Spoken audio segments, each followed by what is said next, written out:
കഥകളും കഥാപാത്രങ്ങളും എഴുതുന്ന ആളും കൂടിയും തമ്മിലുള്ള ഇൻറ്ററാക്ഷനാണ് പ്രധാനമായിട്ട് എന്നെ സംബന്ധിച്ചിടത്തോളം. ഫിക്ഷനും നോൺ ഫിക്ഷനും തമ്മിൽ വ്യത്യാസമില്ലാന്ന് എനിക്കറിയാം. രണ്ടും കലരും. ആകെ ഞാൻ എഴുതിയതിൽ പേജ് നോക്കുകയാണെങ്കിൽ നോൺ ഫിക്ഷൻ ആയിരിക്കും കൂടുതൽ. ഒരു ഫിക്ഷണൽ വർക്ക് അവസാനിപ്പിക്കുന്നില്ല.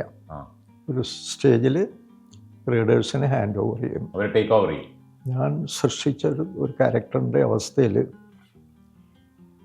നമുക്ക് തന്നെ ഭയങ്കരമായിട്ട് സങ്കടം തോന്നുന്ന അവസ്ഥ വരും. ശരി. രാമായണത്തിലും പകുതി അധികം കഴിയുമ്പോൾ തന്നെ രാമൻ അതിലൊരു വില്ലനായിട്ടാണ് മാറുന്നത്. അയോധ്യ ഒരു മിലിറ്ററി സ്റ്റേറ്റ് ആയിട്ടാണ്. ഗവൺമെൻറ്റിന് ഒരമ്പലം പണിയാൻ നമ്മുടെ കാശ് എന്നിട്ട് അതൊരു വലിയ സംഗതിയാക്കുക, അതിനുവേണ്ടി ആളുകളെ അറേഞ്ച് ചെയ്ത യുദ്ധം നടത്തുക. രാജ്യങ്ങൾ എവിടെയൊക്കെ എടുക്കുന്ന രാജ്യങ്ങൾ എന്തിനാണ് ഇവർ കൂട്ടിമുട്ടുന്നത് അറിയില്ല. ഈ പുതുതായിട്ട് ടെക്നോളജി പ്രൊവൈഡ് ചെയ്യുന്ന വെപ്പൺസിനെ ടെസ്റ്റ് ചെയ്യാൻ വേണ്ടിയിട്ടാണ് യുദ്ധങ്ങൾ നടക്കുന്നത്. എന്താണ് എഴുത്തിലൂടെ സാധിച്ചത്? സ്വയം സാറ്റിസ്ഫാക്ഷൻ, തൃപ്തി.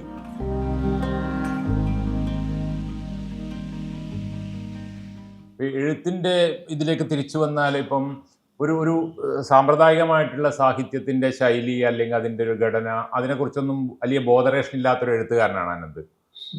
എന്ത് എഴുതുന്നു എന്നുള്ളതിൽ അപ്പുറമായിട്ട് അത് ഏത് മീഡിയമാണ് ഉപയോഗിക്കുന്നത് എന്നുള്ളത് അത് തിരഞ്ഞെടുപ്പാണോ? അപ്പോൾ കവിതയിലൂടെയാണോ എനിക്കൊരു കാര്യം പറയേണ്ടത്, അല്ല കഥയിലൂടെയാണോ, ഉപന്യാസത്തിലൂടെയാണോ, നോവലിലാണോ? ഇങ്ങനെയൊരു തിരഞ്ഞെടുപ്പ് അതെങ്ങനെയാണ് മനസ്സിൽ രൂപപ്പെട്ടു വരുന്നത് എന്നുള്ളതായിരുന്നു. അത് തന്നെത്താൻ ഉണ്ടായി വരും. എനിക്ക് എന്നെ സംബന്ധിച്ചിടത്തോളം ഫിക്ഷനും നോൺ ഫിക്ഷനും തമ്മിൽ വ്യത്യാസമില്ലാന്ന് എനിക്കറിയാം. രണ്ടും കലരും. നമുക്ക് പറയേണ്ടത് പറയാം. അത് ഫിക്ഷൻ്റെ രൂപത്തിൽ ഫാക്ട്, ഞാൻ പറയുന്ന ഫാക്ട്, ഫിക്ഷൻ, ഫാൻറ്റസി ഒരു ലെവല്. ഫാക്റ്റിൻ്റെ തന്നെ ഒരു ബെറ്റർ വേ ഓഫ് അതിനെ പറയാൻ ശ്രമിക്കുമ്പോൾ ഫിക്ഷൻ ആവും.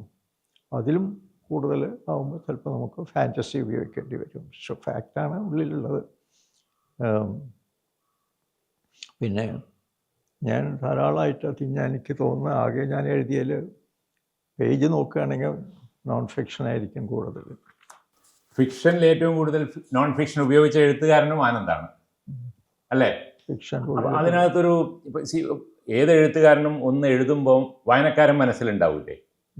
അപ്പോൾ ഇത് വായനക്കാരന് സ്വീകാര്യമാവോ എന്നൊരു തോന്നൽ, അങ്ങനെ ഒരു പ്രതിസന്ധി മനസ്സിലുണ്ടാവാറില്ല? ഇല്ല. വായനക്കാരനെ ഞാൻ മനസ്സിലാക്കിയത്, നമ്മൾ വായനക്കാരിൽ ഒരു വിഷമം, ഒരു പ്രോബ്ലം ഇല്ല. അപ്പോൾ എനിക്ക് മേ ബി വളരെ ലിമിറ്റഡ് ആയിട്ടുള്ള ആളുകളെ ഉണ്ടാവുള്ളൂ റീഡേഴ്സ്.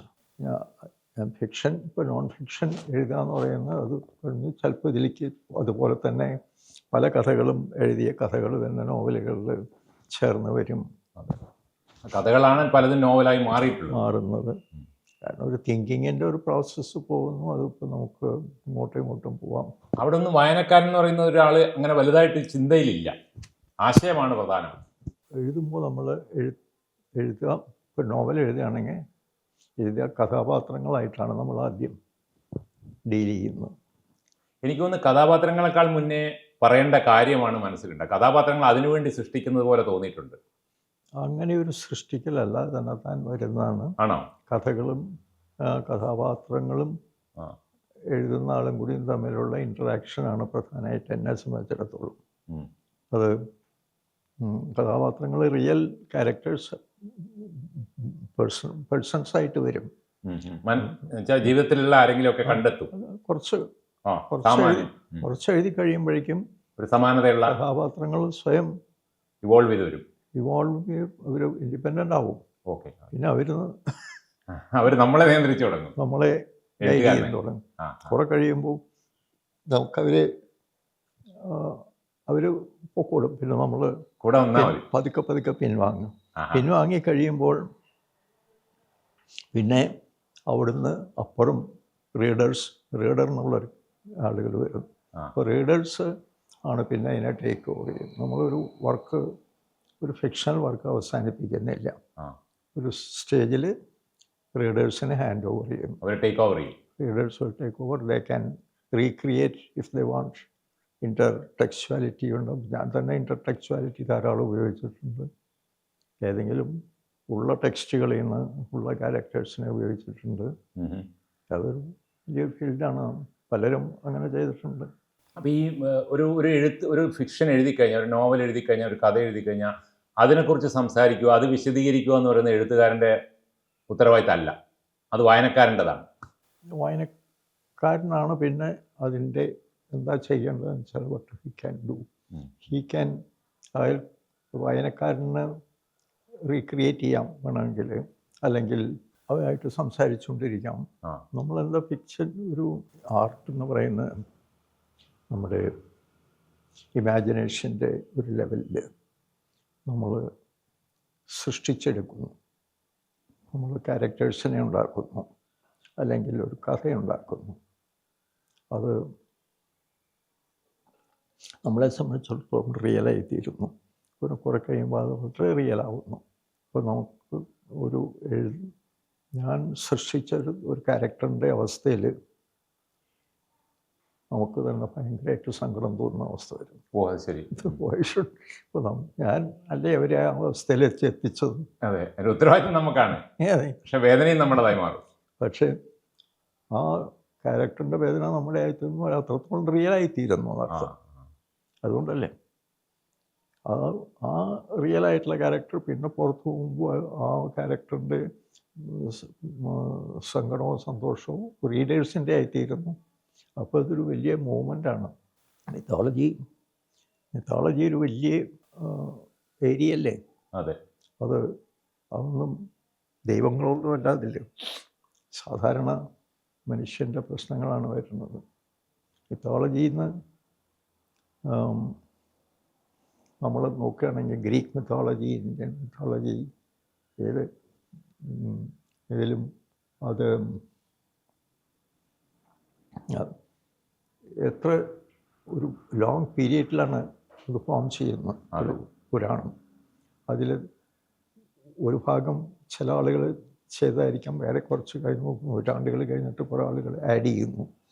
അതിലെല്ലാം ഉള്ളിൽ നിന്ന് ക്വസ്റ്റ്യൻ ചെയ്യലാണ്. മിത്തോളജി അനുസരിച്ചല്ല, വസ്തുത്തിൽ ചോദ്യം ചെയ്യാണ്. മിത്തോളജി ഒരു അടഞ്ഞ അധ്യായമല്ല. പ്രോബ്ലംസിനെ അങ്ങനെയല്ലേ വരുന്നു. ഇപ്പോൾ മഹാഭാരതത്തിൽ എടുത്തു നോക്കിയാണ് ആളുകളെയൊക്കെ പിന്നീട് വന്ന ആളുകൾ ചോദ്യം ചെയ്യും, ക്വസ്റ്റ്യൻ ചെയ്യുന്നു. അവർ വേറൊരു ഫീൽഡിലേക്ക് വന്നിട്ട് രാമായണം എടുത്താൽ അതിൻ്റെ ലേറ്റർ ഭാഗങ്ങളെല്ലാം ആദ്യം ക്രിയേറ്റ് ചെയ്തതിനെയൊക്കെ ക്രിട്ടിസൈസ് ചെയ്യാണ്. അതേവരെ ഉണ്ടായതിനെ the writer or the writers, ഒരുപാട് റൈറ്റേഴ്സ് ഉണ്ടല്ലോ, അവർ ക്രിട്ടിസൈസ് ചെയ്യുന്നു, അവർ ചോദ്യം ചെയ്യുന്നു. ഒരു റൈറ്റർ അല്ലല്ലോ ഇത് എഴുതുന്നത്.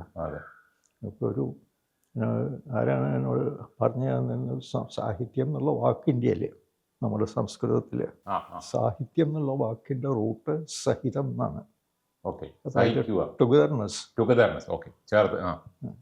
അതായത് ഒരാളല്ല, ഒരുപാട് പേരുടെ ക്രിയേഷനാണ്. എപ്പിക്കുകളൊക്കെ അങ്ങനെയാണ്. ഇന്നല്ലേ ഒരു റൈറ്റർ ഒരു ബുക്ക് എഴുതുന്നത്. അന്ന് ഒരു റൈറ്റർ അല്ല ഒരു ബുക്ക് എഴുതുന്നത്, വ്യക്തികേന്ദ്രീകൃതമല്ല, ഒരുപാട് പേര് എഴുതുന്നു.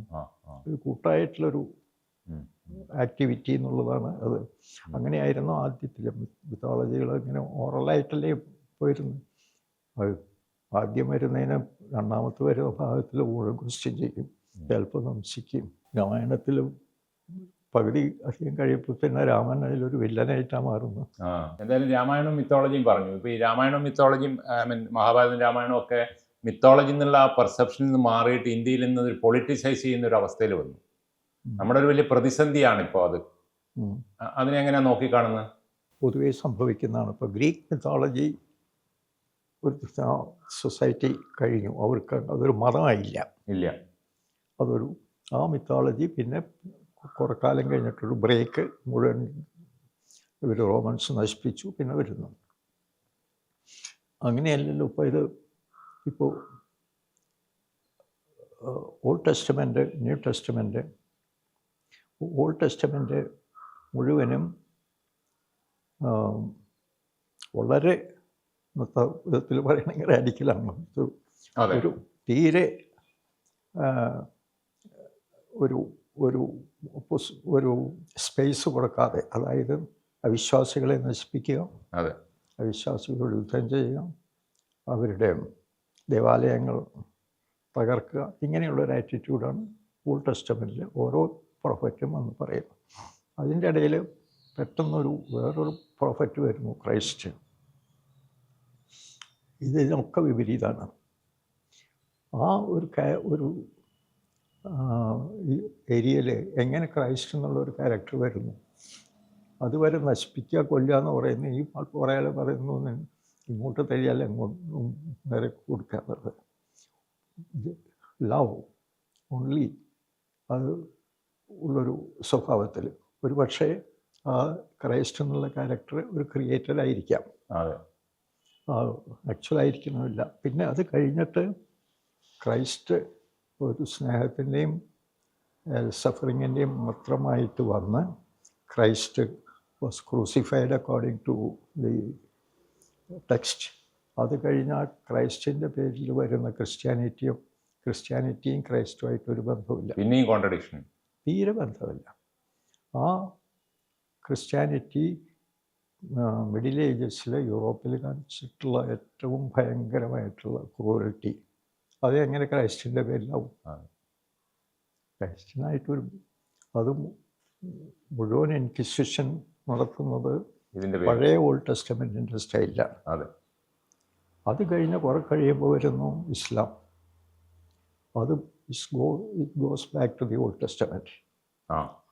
അതിലത്തെ ക്യാരക്ടർ ആളുകളെ എടുക്കുന്നു, പിന്നെ അതേ സിസ്റ്റം തുടങ്ങുന്നു. ക്രിസ്ത്യാനിറ്റി, അതായത് ക്രൈസ്റ്റിനോട് ബന്ധപ്പെട്ട ക്രിസ്ത്യാനിറ്റി, നോട്ട് ദി റിയൽ ഇപ്പോഴത്തെ ക്രിസ്ത്യാനിറ്റി, അത് ഇതിനിടയ്ക്ക് ട്രാപ്പ് ചെയ്തു. അതിനെ റീഗെയിൻ ചെയ്യാൻ പലരും ശ്രമിച്ചിട്ടുണ്ട്, ക്രിയേറ്റീവ് റൈറ്റേഴ്സ്. ഇത് ഏതാണ് ഇതിൽ മിത്ത്, ഏതാണ് ശരി നമുക്ക് പറയാൻ പറ്റില്ല. പക്ഷെ സംഗതി ഇതാണ്, മനുഷ്യരിതിനെ ക്വസ്റ്റ്യൻ ചെയ്തുകൊണ്ടിരുന്നതാണ് ആദ്യം തൊട്ടേ. മുഴുവൻ ഇന്ത്യയിലെ എപ്പിക്സ് മുഴുവനും ക്വസ്റ്റ്യൻ ചെയ്തുകൊണ്ടാണ്. എങ്ങനെ മഹാഭാരതം ഇതിൽ ഒരു ഭയങ്കര യുദ്ധം വയ്ക്കും. ആ കാലത്ത് ഇന്ത്യയിലെ എല്ലാ സ്ഥലത്തു നിന്നും ഉള്ള ആളുകൾ യുദ്ധത്തിൽ പാർട്ടിസിപ്പേറ്റ് ചെയ്യാൻ വരുന്നു. അക്കോർഡിംഗ് ടു ദി ആ കാലത്തിൻ്റെ അതിൽ കേരളമുണ്ട്, ആസാമുണ്ട്, ഇന്ത്യയിലും ഈ കാണുന്ന മാപ്പിലുള്ള എല്ലാ ആളുകളുമുണ്ട്. അഫ്ഗാനിസ്ഥാനുണ്ട്, അത് അന്നത്തെ എന്താണ് ഗാന്ധാരിയുണ്ട്, പേർഷ്യനുണ്ട്, ഇറാൻ എന്ന് പറയുന്ന വാസ്തവത്തിൽ ആര്യന്മാരാണ്. അത് ഒരു കഥ എഴുതി വരുമ്പോൾ ഇപ്പോൾ കുറേ ആളുകൾക്കൊന്നും ഞങ്ങളിതില്ലല്ലോ അതൊന്ന് ആഡ് ചെയ്യൂ. ഹിഡിംബൻ എന്നൊരു ക്യാരക്ടർ വരുന്നു. ഹിഡിംബൻ എവിടെയാണ്? ആസാമിലെ ഡിമാപൂർ എന്നുള്ള സ്ഥലമുണ്ട്, ഇന്നത്തെ നാഗാലാൻഡ്. അതാണ് സ്ഥലം. ഡിമാപൂർ ഹിഡിംബപ്പൂറാണ്. അതിനെ ചേർത്തു, അല്ലെങ്കിൽ ഏകലവിനെ ചേർത്തു. അതിന് രണ്ട് യുദ്ധങ്ങൾ തന്നെ. ഏതാണ് പോയറ്റിക് വിഷൻ നോക്കൂ. ഈ യുദ്ധത്തിനൊരു ഇതുണ്ടായിട്ടില്ല, പക്ഷേ ഒരു യുദ്ധത്തിനെ സങ്കല്പിക്കുകയാണ്. രണ്ട് തരം ആളുകൾ, ഒരർത്ഥമല്ല, ഒരു ഫാമിലിയിൽ രണ്ട് ബ്രദേഴ്സിൻ്റെ ഫോളോവേഴ്സ് തമ്മിലുള്ള, അതിനെന്തിനാണ് ഇത്ര അധികം ആളുകൾ വരുന്നത്? അവകാശ തർക്കം ഇന്ത്യയുടെ മൊത്തമായിട്ട്. അതും വരുന്നവരൊന്നും അവർക്കിതിലൊരു പാർട്ടില്ല. പക്ഷെ യുദ്ധം ചെയ്യാന്നുള്ള ഒരൊറ്റ ഉദ്ദേശത്തിലാണ് വരുന്നത്. To test your weapons. അന്ന് തൊട്ടേ ഇത് തന്നെയാണ് ഉദ്ദേശം, സ്കില്ല് ടെസ്റ്റ് ചെയ്യാനായി. ഭാരതത്തിൽ മുഴുവനും ആളുകൾ വരുന്നു അവരവർ പഠിച്ച സംഗതി ടെസ്റ്റ് ചെയ്യാൻ. രാമനെ എങ്ങനെയാണ് ഇപ്പം വാൽമീകി സൃഷ്ടിച്ചിട്ടുള്ള അയോധ്യ മുഴുവനും മിലിറ്ററി സ്റ്റേറ്റ് ആയിട്ടാണ്. അയോധ്യ മിലിറ്ററി സ്റ്റേറ്റ് ആണ്. അയോധ്യ വാക്കിൽ ചോദ്യം ഇൻവിൻസിബിൾ. എന്നാൽ അപ്പുറത്തൊരു വേറൊരു രാജ്യമുണ്ട് സീതയുടെ, അവിടെയാണെങ്കിൽ യുദ്ധമില്ല. കോൺട്രാസ്റ്റ്. ഈ ആളുകളെ മുഴുവനും ദശരഥൻ മക്കളെയൊക്കെ പഠിപ്പിക്കുന്ന യുദ്ധം ചെയ്യാനാണ്. യുദ്ധമാണ് അവരുടെ ജോലി. ആ യുദ്ധമാണ് അവർ നശിപ്പിക്കുന്നത്. ആ യുദ്ധം ആ ഫാമിലിയെ തന്നെ തകർക്കുന്നു. ഈ വെപ്പൺ എല്ലാവരും വഴക്കാണ്. അച്ഛനും മക്കളും തമ്മിൽ, സഹോദരന്മാർ തമ്മിൽ, റാണിമാർ തമ്മിൽ. ആ ഒരു മിലിറ്ററി സ്റ്റേറ്റിൻ്റെ സ്വഭാവമാണ്.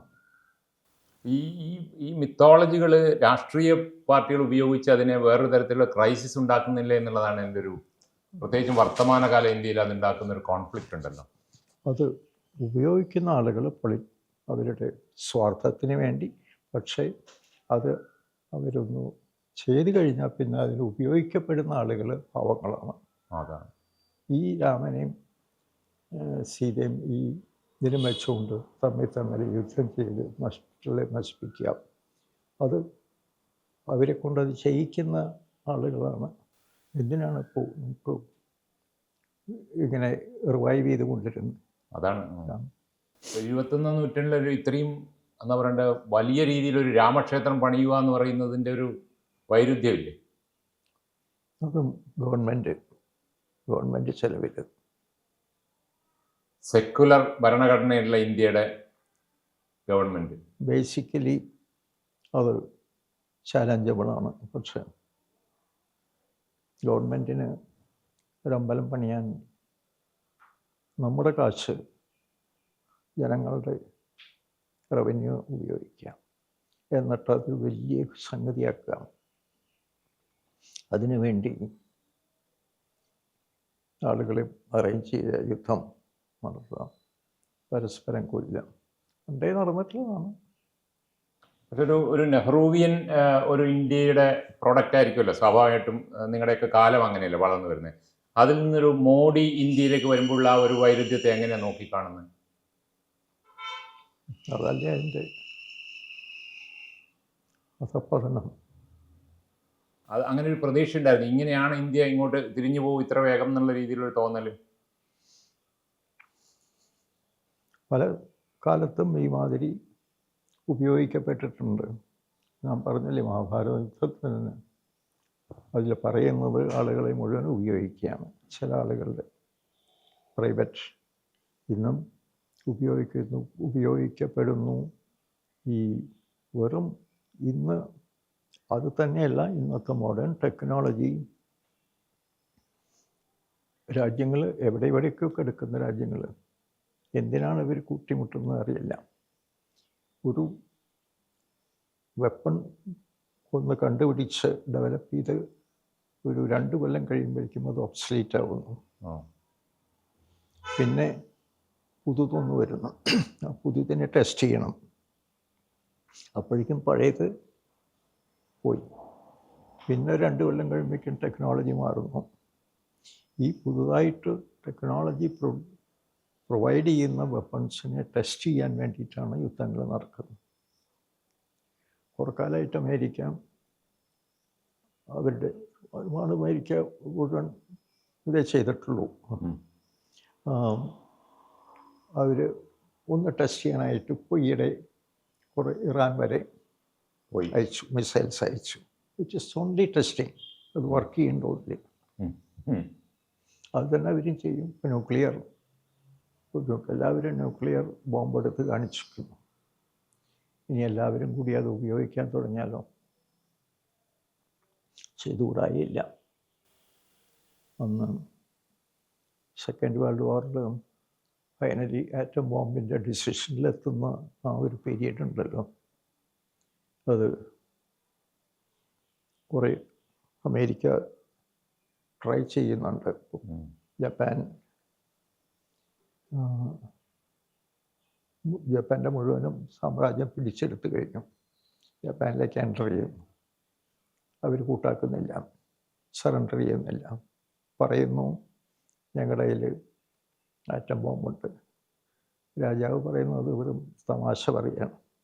ഇല്ല, നിവൃത്തി അവർ പറയുന്നത് it was the last resort, വേറൊരു വഴിയില്ല ഈ ബോംബ് ഉപയോഗിക്കാതെ. ഈ ബോംബ് ഉപയോഗിക്കുകയാണെങ്കിൽ കുറേ ആളുകൾ മരിക്കും, ഉപയോഗിച്ചില്ലെങ്കിൽ നീണ്ട യുദ്ധത്തിൽ കൂടെ കുറേ ആളുകൾ മരിക്കും. രണ്ടും ബാലൻസ് ചെയ്തിട്ടാണ് അവസാനം ഡിസിഷൻ എടുക്കുന്നത്. അതോടുകൂടി ആദ്യത്തെ ബോംബിട്ടു. പിന്നെ രണ്ടാമത്തെ ബോംബിനൊരു പീരീഡ് ഉണ്ടപ്പോൾ പറയുന്നു ഈ ബോംബ് ഞങ്ങളിട്ടു, ഇനിയുണ്ട്, അത് നിങ്ങളുടെ കയ്യിൽ ഇല്ല എന്ന് രാജാവ് പറഞ്ഞു. വീണ്ടും ഇട്ടു. അല്ല, ആ ഒരു ഫേസൊക്കെ കഴിഞ്ഞിട്ടൊരു ഡെമോക്രസിയുടെ ഒരു മൂവ്മെൻറ്റ് ലോകത്തിൽ ഉണ്ടാവുകയും അങ്ങനെ ഡെമോക്രസിയിലൂടെ ഒരു ബെറ്റർ വേൾഡ് എന്ന് പറയുന്നൊരു സാധ്യത ഉരുത്തിരിഞ്ഞു വരും എന്നൊക്കെ നമ്മൾ വിചാരിച്ചില്ലേ? അങ്ങനെ കഴിഞ്ഞ സെഞ്ചുറിയിൽ ഒരുപാട് ശ്രമങ്ങൾ നടന്നു. സെക്കൻഡ് വേൾഡ് വാർ കഴിഞ്ഞപ്പോൾ വളരെ മോശമായിരുന്നു. ഓൾ ഓവർ ദി വേൾഡ് മുഴുവൻ ജീവിതം മീനിങ്ലെസ് ആണെന്നുള്ളൊരു ഫീലിംഗ് വന്നു. ഫിലോസഫിയും സാഹിത്യവും എല്ലാം എമർജ് ചെയ്ത് വന്നു. ദി എബ്സഡിറ്റി, എബ്സഡ് ലിറ്ററേച്ചർ, ലൈഫ് നോസെൻസ്, അത് കഴിഞ്ഞ് പതുക്കെ പതുക്കെ പിന്നെയും ഉണർന്നു വരുന്നു. ഹോപ്പ്. യുണൈറ്റഡ് നേഷൻസ് ഉണ്ടാകുന്നു, ഒരു ഹ്യൂമൻ റൈറ്റ്സ് കമ്മീഷൻ ഉണ്ടാകുന്നു, വിമൻസ് റൈറ്റ് ഉണ്ടാകും, ചിൽഡ്രൻസ് റൈറ്റ്, ആനിമൽ റൈറ്റ് വരെ ഉണ്ടായി. വലിയൊരു എക്സ്പ്ലോഷനാണ് ദി സംസ്കാരത്തിൻ്റെ ഇതിൽ, കൾച്ചർ. അതുണ്ടാകുന്നു. ലോകം മുഴുവൻ പെട്ടെന്ന് ഹോപ്പ് വരുന്നു. ലൈഫ് ഈസ് മീനിങ് ഫുൾ എന്നുള്ളൊരു അവസ്ഥ വരുന്നു. പിന്നെയും പതുക്കെ പതുക്കെ തിരിഞ്ഞുപോയി. ഇപ്പോൾ പിന്നെയും ഇപ്പോൾ ആർക്കെതിരായിട്ടാണെന്നൊന്നും അറിയില്ല. എന്തിനാണ് റഷ്യ യുക്രൈൻ, എന്തിനാണ് ഇസ്രായേൽ? ഇസ്രായേൽ പാലസ്തീൻ ഒരു അത്ഭുതമല്ലേ? ഇസ്രായേലിനെ പോലെ ഈ നാസി ഇത് അനുഭവിച്ചൊരു സമൂഹം വീണ്ടും അത് തന്നെ മറ്റുള്ളവരുടെ പേരിൽ ഉപയോഗിക്കാം. സെയിം. ഒരു സമൂഹം അതിൽ നിന്ന് ദുരന്തങ്ങളിൽ നിന്നും പഠിക്കുന്നില്ല എന്നാണ്. പഠിക്കുന്നില്ല. അത് പഠിക്കുന്നില്ലായിട്ട് ഇതൊക്കെ ക്യാരീഡ് എവേ ബൈ ചിലപ്പോൾ news all over the world ഭയങ്കര സിമ്പതി ആയിരുന്നു അല്ലേ അതെ അവർ. പക്ഷേ അവരെ കൊണ്ടുവന്ന് റീഹാബിലിറ്റേറ്റ് ചെയ്യുന്ന പാലസ്തീൻ എന്നുള്ള ഐഡിയ, അതിന് യുണൈറ്റഡ് നേഷൻസിൽ വളരെ എതിർപ്പുണ്ടായിരുന്നു. അവസാനം ബ്രിട്ടൻ പോലും എതിരായിരുന്നു. ബ്രിട്ടൻ്റെ ഏരിയ ആയിരുന്നു പാലസ്തീൻ. അതെ. അത് അതിനു മുമ്പേ തന്നെ കുടിയേറ്റം തുടങ്ങിയിട്ടുണ്ട്. അങ്ങനെ ഒരു സ്ഥലം പോയിട്ട് കുടിയേറുക എന്ന് പറയുന്നത് അത് വാസ്തവത്തിൽ they belong to Europe, all over the country. അവർക്ക് അവിടെ തന്നെയല്ലേ അവർക്ക് ജീവിക്കേണ്ടത്. ഇത് വന്നു, അവിടെയുള്ളവരെ പുറത്താക്കുന്നു. പെട്ടെന്ന് ഇപ്പോൾ യുണൈറ്റഡ് നേഷന് ഇങ്ങനെയാണ് തീർച്ചയാക്കിയിരുന്നെങ്കിൽ ജ്യൂസിനൊരു സ്ഥലം വേണം. അത് ഇന്ത്യയിലൊരു കേരള ആയിക്കോട്ടെ നിശ്ചയിച്ചിരുന്നു. വേണമെങ്കിൽ കാരണമുണ്ട്, കൊച്ചിയിൽ കുറച്ച് ജ്യൂസ് ഉണ്ട്. അങ്ങനെ ഒരു ഡിസിഷനായിട്ട് എടുത്തിരുന്നെങ്കിൽ നമ്മൾ ഏത് വിധത്തിലായിരുന്നു നമ്മളിപ്പോൾ പാലസ്തീൻ്റെ അവസ്ഥയിലെത്തുമായിരുന്നല്ലേ? അതെ, റിയാക്ട് ചെയ്യാം. എത്ര പെട്ടെന്നാണ് കാര്യങ്ങളെ കൈവിട്ടു പോകുന്നത് എന്നുള്ളതാണ്. ഇതിനകത്ത് ഈ ലോകത്തിൻ്റെ രാഷ്ട്രീയം ഇങ്ങനെ ഈ ജനാധിപത്യം ഇത്രയധികം എന്താ പറയണ്ടേ ഇന്നെഫക്റ്റീവ് ആവുമെന്ന് കരുതിയിരുന്നു. ഒരു വലിയ തിങ്കിങ് തന്നെയുണ്ട് ഡെമോക്രസിയെ പറ്റിയിട്ട്. Democracy in crisis. അതെ, അത് ഇതിൻ്റെ പീക്കിലെത്തിക്കഴിഞ്ഞിരിക്കുന്നു. ഇനി അതിനെ ഒരു പ്രോബ്ലംസ് സോൾവ് ചെയ്യാൻ വേണ്ടി കൊണ്ടുവന്നതാണ്. അത് സോൾവ് ചെയ്യാത്ത അവസ്ഥയിലെത്തുന്നു. All over the world crisis in democracy. പല രാജ്യങ്ങളും യൂറോപ്പിൽ തന്നെ പതുക്കെ പതുക്കെ പഴയ ഫാസിസ്റ്റ് ഇതിനകത്തൊരു ഈ മനുഷ്യന്റെ കൾച്ചറും ഡെമോക്രസിയും തമ്മിലൊരു ബന്ധമുണ്ടല്ലോ. അങ്ങനെയല്ലേ ഇത് ഇവോൾവ് ചെയ്ത് വന്നിട്ടുണ്ടാവുക? കൾച്ചറിൻ്റെ പ്രോഡക്റ്റ് അല്ലേ. കൾച്ചർ എന്ന് പറയുന്നത് എന്താണ്? കൾച്ചർ എന്ന് പറയുന്ന A movement, A journey towards better life and justice for all. അതിൻ്റെ ഒരു മൂവ്മെൻറ്റ്. ഞാൻ അതിനെ പറയാം, ഒരു സംസ്കാരം എന്ന് പറയുന്ന ഒരു വാഹനമാണ്. അതിനെ അതിൻ്റെ ഫീഡ് ചെയ്യുന്ന അതിൻ്റെ ഫ്യൂവൽ നീതിക്ക് വേണ്ടിയുള്ള ദാഹമാണ്. അത് അങ്ങനെയാണ് തുടക്കം തൊട്ട്. ഒരു 2000 കൊല്ലം മുമ്പുണ്ടായിരുന്നതല്ല. വാല്യൂസ് വന്നു, എൻലൈറ്റൻമെൻറ്റ് വന്നു, പുതിയ വാല്യൂ സിസ്റ്റംസ് വന്നു. അത് ഇല്ലാതിരുന്ന അവകാശങ്ങളൊക്കെ സാധിച്ചു തുടങ്ങി. മൂവ്മെൻ്റ് ഉണ്ട്, ഇറ്റ് ഈസ് പോസിറ്റീവ്. പിന്നെ there is A set back, may be again it will revive. ഈ ബ്രേക്ക് ഡൗൺ എന്തുകൊണ്ടാണ് സംഭവിക്കുന്നത്? കൾച്ചർ ഇതൊരു മൂവ്മെൻ്റ് ആയിട്ട് വരുമ്പോൾ ഇത് പെട്ടെന്ന് സെറ്റ് ബാക്ക് ഉണ്ടാവുന്നത് എന്തുകൊണ്ടാണ്? ഈ യുദ്ധത്തിൻ്റെ അവസ്ഥ തന്നെയാണ്. ഒന്ന്, പവർ. എങ്ങനെയാണ് യൂറോപ്പിൽ സെക്കൻഡ് വേൾഡ് വാർ ഉണ്ടായത്? ആ പവർ സ്ട്രഗിൾ.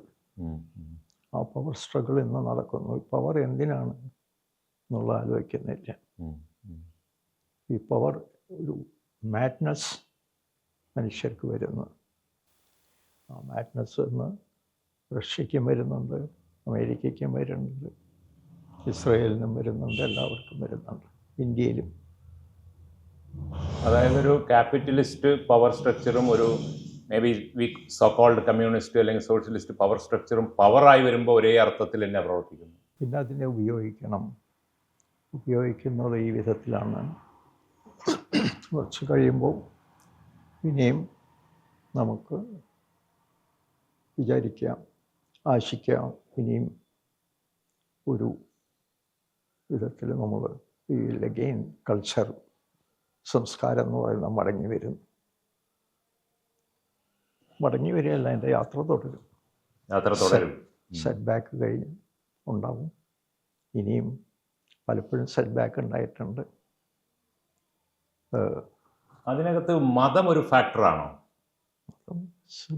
യൂട്ടിലൈസ് ഒരു ആർക്കൈക്കായിട്ടുള്ള വിശ്വാസങ്ങളും ആചാരങ്ങളും എടുത്ത് പ്രയോഗിക്കാതെ ഒരു വെപ്പണാണ്. That is another weapon.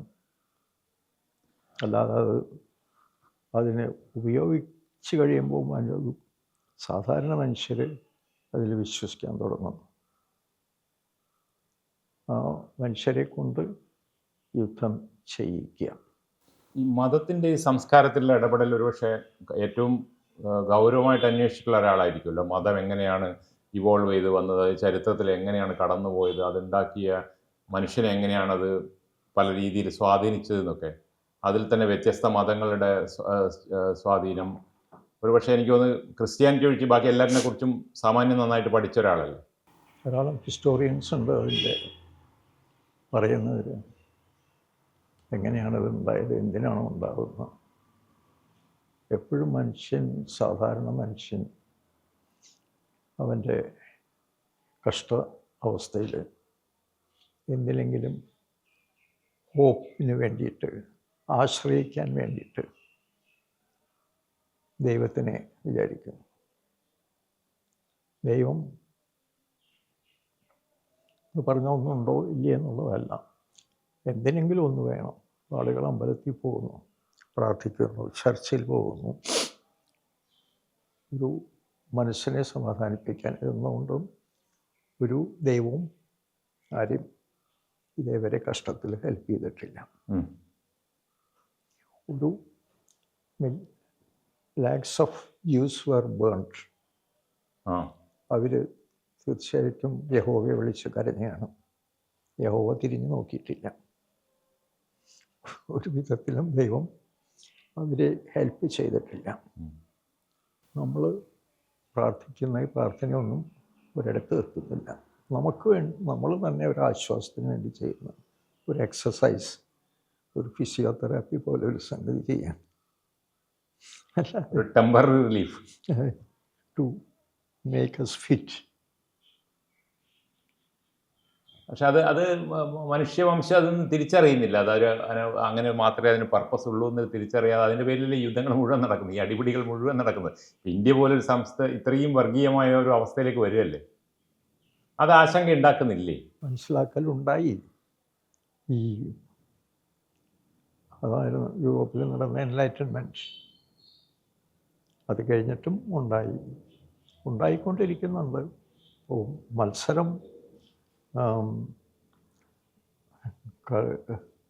സംസ്കാരവും പ്രതിസംസ്കാരവും തമ്മിലുള്ളതാണ്. കൾച്ചർ അതിനൊരു ആൻറ്റി ഇടയ്ക്കിടയ്ക്ക് ഉണ്ടാവും. പിന്നെയും മുമ്പോട്ട് പോകണം. Let us hope that it will go on.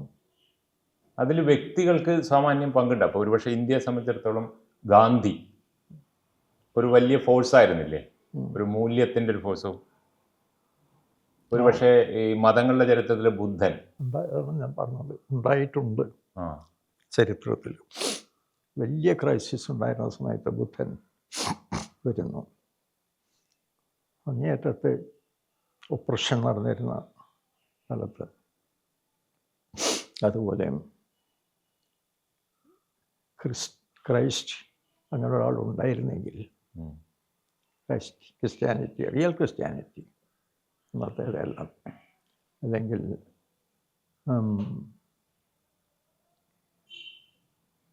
ഇന്ത്യയിൽ തന്നെ ഒരു പീരിയഡുണ്ടായി, നവോത്ഥാനം, ഒരു ഇന്ത്യൻ നവോത്ഥാനം ഉണ്ടായിട്ടുണ്ട്. ബംഗാൾ നവോത്ഥാനം ഉണ്ടായിട്ടുണ്ട്, കേരളത്തിൽ നവോത്ഥാനം ഉണ്ടായിട്ടുണ്ട്. എന്തൊക്കെയും മനുഷ്യർ പുറത്തു വരുമ്പോൾ അതിനെയും പുതിയ ഒരു വെളിച്ചത്തിൽ കൂടെ ഭൗതികമായിട്ട് കാണാൻ ശ്രമിച്ചിട്ടുണ്ട്. അത് കഴിയുമ്പോൾ പിന്നെയും ഒരു ഗോ ബാക്ക്. അത് രാത്രിക്ക് ശേഷം പകൽ വരും, പകലിന് ശേഷം പിന്നെ രാത്രി വരും. ഈ രാത്രിയും അവസാനിക്കും, പിന്നെയും പകൽ വരും എന്ന് ആണ് ചരിത്രം കാണിക്കുന്നത്. ഇന്ത്യൻ പെർസ്പെക്റ്റീവിൽ നമ്മൾ നോക്കുമ്പോൾ നമ്മളിപ്പോൾ എപ്പോഴും ഭരണഘടനയിലൂടെയാണ് നമ്മുടെ ഒരു ജനാധിപത്യ രാഷ്ട്രം നിലനിൽക്കുക എന്നുള്ളൊക്കെ ആശയങ്ങളിലേക്ക് വരുന്നുണ്ടല്ലോ. അപ്പോൾ അതിൽ സ്വാഭാവികമായിട്ടും ഒരുപക്ഷെ ഇതൊരു ഡെമോക്രാറ്റിക് റിപ്പബ്ലിക്കായി മാറാതിരിക്കാനൊരു സാധ്യത ഉണ്ടായിരുന്നല്ലോ. വിഭജന കാലത്തൊക്കെ നമുക്ക് അങ്ങനെ നോക്കി കണ്ടുകൂടെ? തിരിച്ച് നെഹ്റുവിൻ്റെ ഒക്കെ ഒരു ഫേസ് വരുന്നില്ലേ? അതിൻ്റെ ഒരു സ്വാധീനം തീർച്ചയായിട്ടും ഇതിൻ്റെ നിലനിൽപ്പിൽ വന്നിട്ടില്ലേ? നമ്മൾ ഈ സിസ്റ്റം 80 കൊല്ലമായിട്ട് ട്രൈ ചെയ്യുന്നു, ഇല്ലേ? പല റിവേഴ്സലും ഉണ്ടായിട്ടുണ്ട്. പക്ഷെ നമ്മൾ അറ്റ്ലീസ്റ്റ് അതിൻ്റെ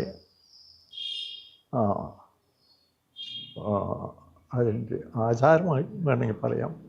നമ്മൾ elections every 5 years we are giving an opportunity to people. അത് നമ്മൾ 80 കൊല്ലമായിട്ട് തുടരുന്നു. അത് നമ്മൾ കൈവിട്ടിട്ടില്ല. ഒരു ചെറിയ കാര്യമല്ല അല്ലേ? അപ്പോൾ പലപ്പോഴും ഉണ്ടായിട്ടുണ്ട്. പക്ഷെ കൈവിടാതവും ആ സിസ്റ്റം കണ്ടിന്യൂ ചെയ്തു. അത് ഒരു വലിയ കാര്യമാണ്. ഇതിനിടയ്ക്ക് എത്ര വേണമെങ്കിൽ ഒരു മിലിറ്ററി ഡിക്റ്റേറ്റർഷിപ്പ് ഗൗരവമായിരുന്നു, ഉണ്ടായില്ല. പല രാജ്യങ്ങളിലും ഉണ്ടായി. അന്നത്തെ ആഫ്രിക്കയിൽ മുഴുവനും ഫ്രീ ആയി സ്വാതന്ത്ര്യം കിട്ടിയിട്ടുള്ള കോളനികളെല്ലാം റൂയിൻസ്. എന്ന് ഏഷ്യയിൽ തന്നെ ഇന്ത്യ ഒരു ഐലൻഡ്, ബർമ്മ പോയി. പാകിസ്ഥാൻ എവിടെയാണെന്ന് അറിഞ്ഞൂട. തമ്മിൽ ഭേദം പാകിസ്ഥാനാണ്. മറ്റ് ഇസ്ലാമിക് രാജ്യങ്ങളിൽ നോക്കുകയാണെങ്കിൽ അഫ്ഗാനിസ്ഥാൻ ഒരു കാലത്ത് ബുദ്ധമതത്തിൻ്റെ സെൻ്ററായിരുന്നു, ന്യൂക്ലിയസ് ആയിരുന്നു. അതെ. ചൈന റഷ്യയിലത്തെ വിപ്ലവവും ഇതെല്ലാം കഴിഞ്ഞ് പറഞ്ഞു, എന്നിട്ട് പിന്നെ ഒരു ഗുണം ഉണ്ടായിട്ടില്ല. പക്ഷേ പറയാൻ പറ്റില്ല ചൈനയിൽ എന്താ നടക്കുന്നത്. No one is bothered. അവർക്ക് ലോകം പിടിച്ചെടുക്കാൻ, ചൈനയാണ് ഏറ്റവും വലിയ കൊളോണിയൽ പവർ. മുഴുവൻ ആഫ്രിക്ക പിടിച്ചെടുക്കുന്നു, സൗത്ത് അമേരിക്കയും അവരെ പിടിച്ചെടുത്തുകൊണ്ടിരിക്കുന്നു. എഴുത്തിലേക്ക് തിരിച്ചു വന്നു കഴിഞ്ഞാൽ എഴുതിയതിൽ തൃപ്തിയാണോ? ഇനി എഴുതാൻ എന്തെങ്കിലും എന്ന് വെച്ചാൽ മനസ്സിലുള്ളത് എഴുതാൻ കഴിഞ്ഞില്ല എന്നോ, ഫിസിക്കലായിട്ട് അതിനുള്ള സാധ്യത നടക്കാതെ പോയിന്നോ, അങ്ങനെ എന്തെങ്കിലും? തൃപ്തിയാണ്. എന്താണ് എഴുത്തിലൂടെ സാധിച്ചത്? സ്വയം സാറ്റിസ്ഫാക്ഷൻ, തൃപ്തി. നമ്മൾ പറയാനുള്ളത് അല്ലെങ്കിൽ എനിക്ക് അറിയിക്കാനുള്ളത് അതൊരു അന്വേഷണമായിരുന്നില്ലേ? ഒരു സെൽഫ് അല്ലേ? അങ്ങനെ ആയിരുന്നില്ലേ? അന്വേഷണമാണ്, പറയാൻ തോന്നി ഇത് പറഞ്ഞു. അപ്പോൾ അതിന് വായനക്കാരൻ്റെ അതിലൂടെ ഒരു ചെറിയ രീതിയിൽ ഒരു പ്രശസ്തി, അതിനെയൊക്കെ എങ്ങനെയാണ് നോക്കിക്കാണുന്നത്? നമ്മൾ എത്രയോ ലോകത്തിൽ ആദ്യം തൊട്ടേ എഴുത്തുകാർ വന്നു പോയിട്ടുണ്ട്. എല്ലാവരും പലതും പറഞ്ഞു, പലത് കേട്ടു, പിന്നെ മറന്നു, പിന്നെയും പുതിയ വരും. It's A process. അതാണ്. അല്ല, അങ്ങനെ വളരെ വളരെ ക്രിയേറ്റീവായ ഒരു പ്രോസസ്സ് നമ്മൾ കരുതുന്ന ഒരു പ്രോസസ്സിൻ്റെ ഭാഗമായി എന്നുള്ളതിലൊരു സന്തോഷമുണ്ടോ എന്ന് എൻ്റെ ചോദ്യം. അതാണ് നമ്മൾ സംസ്കാരം എന്ന് പറയുന്നത്. ഇതിൽ കൂടെയാണ് സംസ്കാരം എന്നുള്ള. തീർച്ചയായിട്ടും 2000 കൊല്ലം മുമ്പുള്ള ലോകമല്ല ഇന്നത്തെ. 1000 കൊല്ലം മുമ്പുണ്ടായിരുന്നല്ല, 500 കൊല്ലവും 50 കൊല്ലം മുമ്പുണ്ടായിരുന്നതല്ല. ഇന്ന് ഒരുപാട് അവയർനെസ് ഉണ്ട്. നമ്മൾ ഈ പറഞ്ഞ സെറ്റ് ബാക്കുകൾ ഉണ്ടെങ്കിലും അതിനകത്തൊരു വലിയ അതിനെ കടന്നുകൊണ്ട് കൗണ്ടർ കൾച്ചർ എന്ന് പറയുന്ന ഒരെണ്ണം ഉണ്ടെങ്കിലും കൾച്ചർ പിന്നെയും ഉണ്ടാവുന്നുണ്ട്. അവിടെ ഒരു പുതിയ പ്രതിസന്ധി വന്നിട്ടുണ്ട്. ഇപ്പം സാങ്കേതിക വിദ്യ വളർന്നു, ആർട്ടിഫിഷ്യൽ ഇൻ്റലിജൻസ് വരുന്നു. അതിലൂടെ ഇപ്പോൾ അനന്തരം തന്നെ എഴുതിയിട്ടുണ്ട്, ഭാഷയാണ് മനുഷ്യൻ ഏറ്റവും കൂടുതൽ, ഭാഷയും സംസ്കാരമാണല്ലോ മനുഷ്യനെ മറ്റ് ജീവികളിൽ നിന്ന് മാറ്റി നിർത്തുന്നത്. ഇനി ഒരുപക്ഷെ റോബോട്ടും ആർട്ടിഫിഷ്യൽ ഇൻ്റലിജൻസ് വരുമ്പോൾ അതിന് ഇമാജിനേഷൻ വരാം, അത് സാഹിത്യം ഉണ്ടാക്കാം, അല്ലെങ്കിൽ അത് കലയുടെ നിർമ്മാതാവാം, അങ്ങനെയൊക്കെ വരുന്ന ആശങ്കകളുണ്ട്. അതിനെയൊക്കെ എങ്ങനെയാണ് നോക്കിക്കാണുന്നത്? അതിനെപ്പറ്റി എനിക്കൊന്നും അറിഞ്ഞുകൂടാ. I can only wonder. അങ്ങനൊരു സിറ്റുവേഷൻ വന്നാൽ നമുക്ക് പ്രസക്തിയില്ലാതാവുന്നു. ഹ്യൂമൻ ബീയിങ്സ് ഒന്നുകൂടായില്ല. That will be the crisis. ലോകം നശിപ്പിക്കുന്നു, തന്നെത്താൻ നശിപ്പിക്കാൻ. ലോകത്തിൻ്റെ മുന്നിൽ പലതരം ക്രൈസിസ് ഉണ്ട്. ഒരു പ്രധാനപ്പെട്ട ക്രൈസിസ് പ്രകൃതിയും മനുഷ്യനും തമ്മിലുള്ള ബന്ധത്തിലുണ്ടായ പ്രശ്നങ്ങളാണ്. പിന്നെ നമ്മളിപ്പോൾ പറഞ്ഞ കൾച്ചറൽ ക്രൈസിസ്, ഡെമോക്രാറ്റിക് ക്രൈസിസ്, പിന്നെ ഇപ്പോൾ മൂന്നാമത് ഇപ്പോൾ സാങ്കേതിക വിദ്യയോടെ വരുന്ന ഒരു പുതിയ ക്രൈസിസ്. ഈ ക്രൈസിസിലൊക്കെ ഏറ്റവും പ്രശ്നമായിട്ട് കാണുന്നത് ഒരുപക്ഷെ വർഗീയത ഉണ്ടാകുന്ന പ്രശ്നം. ഇതിലൊക്കെ എങ്ങനെയാണ് ഒരു പൊതുവെ നോക്കുമ്പോൾ എങ്ങനെയാണ്, ഏതാണ് ഏറ്റവും പ്രതിസന്ധി ഉണ്ടാക്കാൻ സാധ്യത? മനുഷ്യൻ എങ്ങനെ അതിജീവിക്കും? ഉണ്ട്. ഇപ്പോൾ ക്ലൈമറ്റ് ചേഞ്ച് അതെ, ഒരു വലിയ ഇഷ്യൂ ആണ്. ലോകം മുഴുവനും ഒരുപാട് അവയർനെസ് ഉണ്ടാക്കാൻ ശ്രമിച്ചു. കാർബൺ എമിഷൻ നമ്മൾ വെളിച്ചം പോലും ഒരു ആവശ്യമില്ലാതെ ഓഫ് ചെയ്യാം, ഇല്ലേ? ഇതൊരു വശത്ത് നടക്കുന്നു. ഈ കഴിഞ്ഞ 2 കൊല്ലത്തിനിടയ്ക്ക് യുദ്ധം വഴി എത്ര ചെയ്തിട്ടുള്ളത്, ഒരു ബോംബിട്ടാൽ എത്രത്തോളം നമ്മൾ ഒരു 10 കൊല്ലം നേടിയത് മുഴുവൻ നശിക്കുന്നു. ഇപ്പോൾ പലസ്തീനിലെ ബോംബിങ്, യുക്രൈനിലെ ബോംബിങ്, ഇല്ലേ? ഇതൊന്നും ആരും നമ്മൾ ക്ലൈമറ്റ് ചേഞ്ചിനോട് നമ്മൾ ചെറിയ ചെറിയ കാര്യങ്ങളിൽ ശ്രമിക്കുന്നു. അത്ര വലിയ കാര്യങ്ങൾ ഹ്യൂമൻ ബീയിങ്സ് ഒരു ബുദ്ധി ശൂന്യത.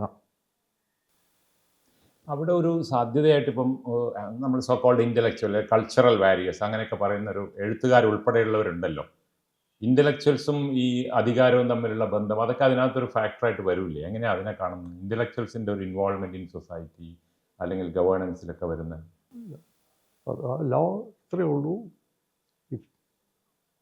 പ്രകൃതി, നേച്ചർ മനുഷ്യനെ ക്രിയേറ്റ് ചെയ്ത് കഴിയുന്നവർ പ്രകൃതിയായിരുന്നു നിയമങ്ങൾ നിശ്ചയിച്ചിരുന്നു.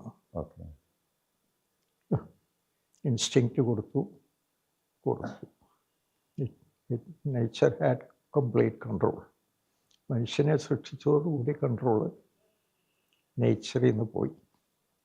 പിന്നെ നേച്ചർ ക്രിയേറ്റ് ചെയ്ത ഈ product human beings have taken over. Now what is going to happen? അല്ല, അതിലേക്ക് ഇപ്പം നമ്മൾ കല അതൊക്കെ നമുക്ക് ഏതെങ്കിലും രീതിയിൽ ആ മുന്നോട്ട് പോക്കിന് സഹായിക്കുമെന്ന് കരുതുന്നുണ്ടോ എന്നാണ് ചോദ്യം. ഈ പ്രകൃതിയുമായിട്ട് സന്തുലനാവസ്ഥയിൽ ഈ മനുഷ്യവംശത്തിന് മുന്നോട്ട് പോകാൻ ഒരു വലിയ സ്വാധീനമായിട്ട് സാഹിത്യം, കല, എഴുത്ത് അല്ലെങ്കിൽ ഇൻ്റലക്ച്വൽസിൻ്റെ ഇടപെടൽ അതിനൊക്കെ എന്തെങ്കിലും സാധ്യതയുണ്ടെന്നാണോ ചരിത്രം പറയുന്നത്? സാഹിത്യം, കല എന്നൊക്കെ പറയുന്നത് it is the end product. വാസ്തവത്തിൽ എന്താണ് നമ്മളെ മൂവ് ചെയ്യുന്ന ഫോഴ്സ്? ഞാൻ പറയുന്നത് നീതി ലഭിക്കാത്തവരുടെ നീതിക്ക് വേണ്ടിയുള്ള ദാഹം. ഇതാണ് മൂവിങ് ഫോഴ്സ്. സംസ്കാരത്തിന് പിന്നിലുള്ള ഫോഴ്സ് നീതിക്ക് വേണ്ടിയുള്ള ദാഹം, നീതി നിഷേധിക്കപ്പെട്ടവരുടെ. അല്ലാതെ നമ്മളൊക്കെ അതിൽ ഒന്നുമല്ല. നമ്മൾ മെഷീനിൽ ഇരുന്ന് ആ ഒരു മൂവിങ് ഫോഴ്സ് ആണ് സംസ്കാരമുണ്ടായ കാലം തൊട്ട് ഇന്ന് വരെ ഒരു റൈറ്റ്സ്, അവകാശങ്ങൾക്ക് വേണ്ടിയുള്ള അത് നടന്നുകൊണ്ടിരിക്കും. എപ്പോഴും അനീതി നിൽക്കുന്നുണ്ട്, നീതി നിഷേധമുണ്ട്. അപ്പോൾ അത് the vehicle is on move. നീതിക്ക് വേണ്ടിയുള്ള ദാഹം ഒരുപക്ഷെ നീതിയെക്കുറിച്ചുള്ളതാണ് ആനന്ദിൻ്റെ എല്ലാ എഴുത്തും.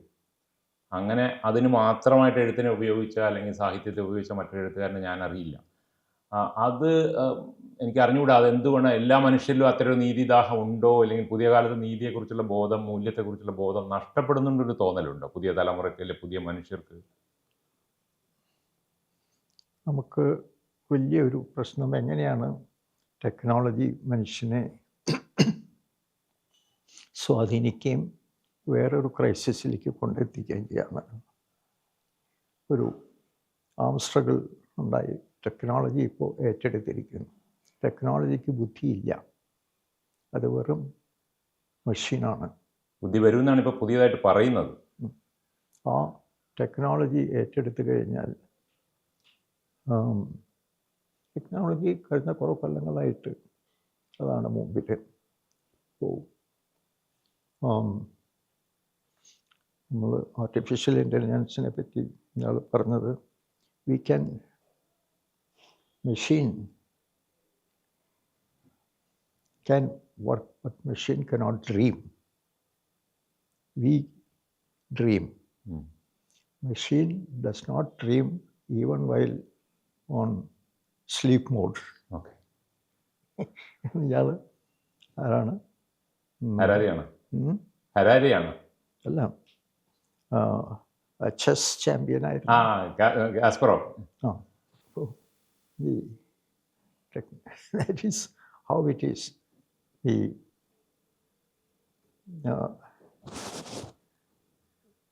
അത് let's see. കേരളത്തിൻ്റെ ഒരു മലയാളിയുമായിട്ട് അത്രയധികം അടുത്ത ബന്ധം ജീവിതത്തിലൂടെ ഉണ്ടായിട്ടുള്ള ആളല്ല ആനന്ദ്. എപ്പോഴും കേരളത്തിന് പുറത്തായിരുന്നു, മലയാളി സംസ്കാരമായിട്ടല്ല യോജിച്ചു പോയത്. പക്ഷേ ഏറ്റവും കൂടുതൽ മലയാളിയെ ചിന്തിപ്പിക്കുകയും വായിപ്പിക്കുകയും ചെയ്ത എഴുത്തുകാരനാണ്. കേരളത്തിൻ്റെ ഒരു പശ്ചാത്തലത്തിൽ പുറത്ത് ജീവിച്ച ഒരാളെന്ന രീതിയിൽ കേരളത്തെ എങ്ങനെ നോക്കിയാൽ നമുക്ക് ഒരുപാട് വ്യത്യാസമുള്ള സമൂഹമാണല്ലോ കേരളം. അതിലെന്തെങ്കിലും എന്താ പറയണ്ടേ, അതൊരു പ്രോബ്ലത്തിലേക്ക് പോകുന്നുണ്ടോ, അങ്ങനെ എന്തെങ്കിലും ഒരു കാഴ്ചപ്പാടുണ്ടോ? കേരളത്തിൽ തിരിച്ചിടയ്ക്കിടയ്ക്ക് വരുമ്പോൾ പുതിയ കേരളത്തെ കാണുമ്പോൾ 50കളിൽ നിന്ന് ഇപ്പം 2025 കേരളം എങ്ങോട്ടാണ് പോകുന്നത് എന്നുള്ളതിനെക്കുറിച്ച് വല്ല ആകുലതകളോ അങ്ങനെ എന്തെങ്കിലും സന്ദേഹങ്ങളോ ഒക്കെ ഉണ്ടോ? കേരളം 57 കമ്മ്യൂണിസ്റ്റ് ഒരുപാട് പറയാനുണ്ട്. 57 ഒരു മൂവ്മെൻ്റ് ഉണ്ടായിരുന്നു, അതിലൊരു പ്രതീക്ഷ ഉണ്ടായിട്ടുണ്ടാവും, ഒരു പക്ഷേ ആ കാലത്ത് ഉണ്ടായിട്ടുണ്ടാവില്ലേ? ഇടതുപക്ഷത്തിൻ്റെ ഒരു വരവും അങ്ങനൊരു അന്നതൊരു വലിയ പ്രതീക്ഷയായിട്ടല്ലേ ഉണ്ടാവുക? പ്രതീക്ഷിക്കണം എന്നുള്ളതാണ് മനുഷ്യൻ്റെ ആവശ്യം. ക്രിമിനാലിറ്റി വളരെ കൂടിയിരിക്കുന്നു. ആവശ്യമില്ലാതെ ക്രൈം. ഈ ഒരവസ്ഥയിലേക്ക് ഡെമോക്രസി എത്തിയിരിക്കുന്നതെന്ന് all over the country all over the world, all over the country, and in Kerala also. നമ്മൾ അത് എങ്ങനെ നമ്മൾ കൺട്രോൾ ചെയ്യുന്ന എനിക്കറിഞ്ഞൂടായും എൻ്റെ കാലം കഴിഞ്ഞു. ഇനി വരും ജനറേഷൻസ് എങ്ങനെയാണ്? അല്ല, അതിൽ വന്ന് ഞാൻ കാണുന്ന മറ്റൊരു പ്രശ്നം എന്ന് വെച്ചാൽ നമ്മൾ കുറെ കാലം നവോത്ഥാനം എന്നൊക്കെ പറഞ്ഞ് വന്ന് ഇപ്പോൾ വീണ്ടും ജാതിയും അതൊക്കെ വല്ലാതെ കൂടുന്നൊരവസ്ഥ, അത് അങ്ങനെ ഒരു കാഴ്ചയില്ലേ? തീർച്ചയായിട്ടും അങ്ങനെ ഒന്നുണ്ട്. അതിനെ ഒരുപക്ഷെ നമ്മൾ തടയുമായിരുന്നു എന്ന് പ്രതീക്ഷിച്ചത് ലെഫ്റ്റ് മൂവ്മെൻ്റാണ്. അവർ കുറേ ചെയ്തിട്ടുണ്ട്, പക്ഷെ ഇപ്പം അതെങ്ങനെ അത് തടയാനായിട്ടാണ് നമ്മൾ ഈ ഡെമോക്രാറ്റിക് സിസ്റ്റം കൊണ്ടുവന്നത്. Questioning from inside and evolving, continuous evolving system. അത് ഇവിടെ മാത്രമല്ല, ലോകത്തിൽ പലയിടത്തും. ഇപ്പോൾ യൂറോപ്പ് തന്നെ വലിയ ഒരു ക്രൈസിസിലാണ്. പിന്നെ 2 ഭീകരന്മാർ, റഷ്യയും ചൈനയും, നമുക്കറിഞ്ഞൂടാം. ഏത് ഒരു ഡാർക്ക് വേൾഡാണ്. പിന്നെ അമേരിക്ക എന്ന് പറയാനില്ല. എവിടെയാണ് ഇനിയും വെളിച്ചം വരാൻ പോകുന്നു? അപ്പോൾ അങ്ങനെ ഒരു സാഹചര്യത്തിൽ നമുക്ക് മാത്രമായിട്ടൊരു നീതി കേരളത്തിന് മാത്രമായിട്ട് എളുപ്പമല്ല അല്ലേ? ഇല്ല, കേരളമല്ല, ഇന്ത്യയല്ല, ലോകമാണ്. വ്യക്തി എന്ന രീതിയിൽ ഇപ്പം ഞാൻ തുടങ്ങിയത് തന്നെ 90 വയസ്സായി എന്ന് പറഞ്ഞിട്ടാണ്. ജീവിതത്തിലേക്ക് തിരിഞ്ഞു നോക്കുമ്പോൾ ഇപ്പം എഴുതാൻ ഇനിയൊന്നും ഇല്ല എന്നാണ് എന്നോട് പറഞ്ഞത്. എഴുതുമായിരിക്കും എന്നാണ് ഞാൻ പ്രതീക്ഷിക്കുന്നത്. കാരണം നീതിക്ക് വേണ്ടിയുള്ള അന്വേഷണം മനസ്സിലെടുത്തോളം എഴുതാൻ കഴിയായിരിക്കുന്നത്. എന്താണ് നോക്കുന്നത്? ഇനി എന്താണ് മുന്നിലുള്ളത്? ജീവിതത്തിലെ ഒരു കാഴ്ചപ്പാട് എന്ന രീതിയിൽ 90 വയസ്സൊരാൾ എങ്ങനെയാണ് ജീവിതത്തെ കാണുന്നത്? പുതിയ ജനറേഷനിലുള്ള പ്രതീക്ഷ ഒരു പുതിയ ജനറേഷൻ്റെ ജോലിയാണ്. എന്ന് വെച്ചാൽ ഇനി എനിക്കൊന്നും ചെയ്യാനില്ല എന്നാണോ? എല്ലാത്തിനും ഒരു ലിമിറ്റ് ഉണ്ടല്ലോ. ഒരു നിരർത്ഥകമല്ല ജീവിതം എന്ന് പലയിടത്തും എഴുതിയിട്ടുണ്ട്. ചിലപ്പോഴൊക്കെ തിരിച്ചും എഴുത്തിലൂടെ തോന്നിയിട്ടുണ്ട്. ഇപ്പം എന്താ തോന്നുന്നത്? ജീവിതത്തെ കാഴ്ചപ്പാടിൽ തിരിഞ്ഞു നോക്കുമ്പോൾ ജീവിതത്തിന് എന്തെങ്കിലും ഒരു ജീവിതം നിരർത്ഥകമല്ല, തീർച്ചയായിട്ടും. അതിനെ എങ്ങനെ സാർത്ഥകമാക്കും എന്നുള്ളത് ഓരോ ജനറേഷനും തന്നെ കണ്ടുപിടിക്കട്ടെ. നമ്മൾ ജോലി ചെയ്ത് കണ്ടുപിടിക്കേണ്ടത്, അധ്വാനിക്കേണ്ടത് അതിന് വേണ്ടിയിട്ട്. ഒരു എങ്ങനെയാണ് ഈ ജീവിത അവസാനത്തെക്കുറിച്ചുള്ള കാഴ്ചപ്പാട് എന്താ? ഒന്നുമില്ല, ആലോചിക്കുന്നില്ല. അതിനെക്കുറിച്ച് ആലോചന ഇല്ല. അതൊരു സ്വാഭാവികമായ, അതെങ്ങനെയാണ് ഇവോൾവ് ചെയ്യാൻ പോകുന്നതെന്ന് നോക്കാം. നമ്മളതിനെക്കുറിച്ച് ആലോചിക്കേണ്ടതില്ല. എപ്പോഴും ക്രൈസിസ് ഉണ്ടായിട്ടുണ്ട്, ലോകം ഇവോൾവ് ചെയ്ത് വന്നിട്ടുണ്ട്, ഇനിയും ഇവോൾവ് ചെയ്യുമെന്ന് വിചാരിക്കാം. വായിച്ചുകൊണ്ടിരിക്കുന്ന ഏതെങ്കിലും ഒരു പുസ്തകത്തെക്കുറിച്ച് പറഞ്ഞു നമുക്ക്. കാരണം പുസ്തകമാണ് സ്വാഭാവികമായിട്ടും നമ്മുടെ ജീവിതത്തിൽ ഏറ്റവും പ്രധാനപ്പെട്ട പങ്ക് വഹിച്ചൊരു സാധനം. ഒരു പുസ്തകം, ഇമാജിനേഷനെ പറ്റിയുള്ളൊരു പുസ്തകം സുധരല്ലേ തന്നു? കഴിഞ്ഞ തവണ ഞാൻ തന്നത്. അതുണ്ട്, അതിടയ്ക്ക് നോക്കാം. പിന്നെയും പുതിയ ലിറ്ററസി. എന്തായാലും ഇമാജിനേഷനെ കുറിച്ചുള്ള പുസ്തകം വായിക്കുന്നതാണ് ഇമാജിനേഷൻ കൊണ്ട് അല്ലെങ്കിൽ ആശയങ്ങൾ കൊണ്ട് മലയാളി ഏറ്റവും സാർത്ഥകമായ ഒരു ജീവിതം നയിച്ച ഒരാളുമായിട്ടാണ് നമ്മൾ ഈ സംഭാഷണം നിൽക്കുന്നത്. വരും തലമുറയിലെ മലയാളി തീർച്ചയായിട്ടും ആനന്ദിൻ്റെ ചിന്തകളിൽ നിന്ന് പുതിയ ആകാശം കണ്ടെത്തും. നീതിയെക്കുറിച്ചുള്ള അന്വേഷണങ്ങൾ തുടരും. മെച്ചപ്പെട്ടൊരു ജീവിതം പ്രത്യാശയോടെ മുന്നോട്ട് കൊണ്ടുപോകാൻ കഴിയും എന്ന പ്രതീക്ഷയോടുകൂടി ഈ സംഭാഷണം ഇവിടെ അവസാനിപ്പിക്കുകയാണ്. Thank you.